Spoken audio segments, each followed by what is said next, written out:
Bonjour Pascal. Bonjour Céline. Vous êtes le fondateur de Coaching et Performance. Dans une précédente vidéo, vous nous avez présenté ce qu'est la cohérence cardiaque par induction respiratoire. Alors pourquoi la respiration?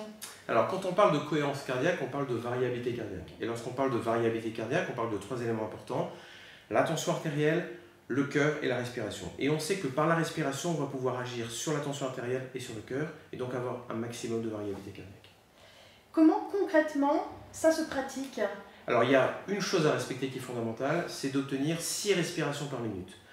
Puisque l'on sait qu'à 6 respirations par minute, les ondes cardiaques, artérielles et respiratoires vont se synchroniser, et à ce moment-là, on aura le maximum d'amplitude de la variabilité cardiaque, qui est l'objectif de cette pratique. 6 par minute. Pendant quelle durée? Alors, avant de peut-être parler de la durée, pensons aussi que la fréquence respiratoire normale d'une personne, et ça on pourrait le mesurer, c'est entre 15 et 25, donc il va falloir véritablement s'entraîner à ça. Alors sur la durée, on sait qu'au bout de 5 minutes, il y aura quelques heures d'efficacité. Donc on se dit, tiens, 5 minutes c'est pas mal, parce qu'au final, ça permet aux personnes de rester encore un peu concentrées et focalisées, parce qu'au-delà de 5 minutes, c'est parfois plus difficile. Idéalement, il faudrait faire entre 5 et 10 minutes. Si on sait que c'est quelques heures, on va dire 3 fois par jour, c'est pas mal, le matin, le midi, le soir, et on se crée un rythme autour de ça.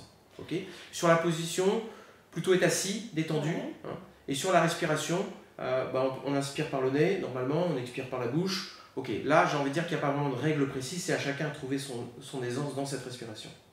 D'accord. Et au bout de combien de temps on perçoit les bénéfices? Alors quelques semaines s'il y a une régularité, car l'efficacité de cette pratique dépendra de la régularité. C'est pour ça qu'on insiste bien sur le fait que ce soit une routine.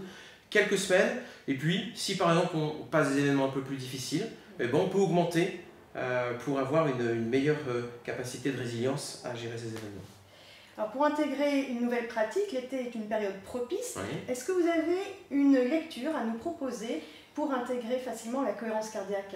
Alors pour moi, le guide de référence de la cohérence cardiaque par induction respiratoire, c'est le guide du docteur David O'Hare, donc le 365, qui est un livre fondamental parce que finalement il rappelle les principes, mais également la pratique. Et je crois que quand on veut prendre une nouvelle pratique, il faut se créer une motivation.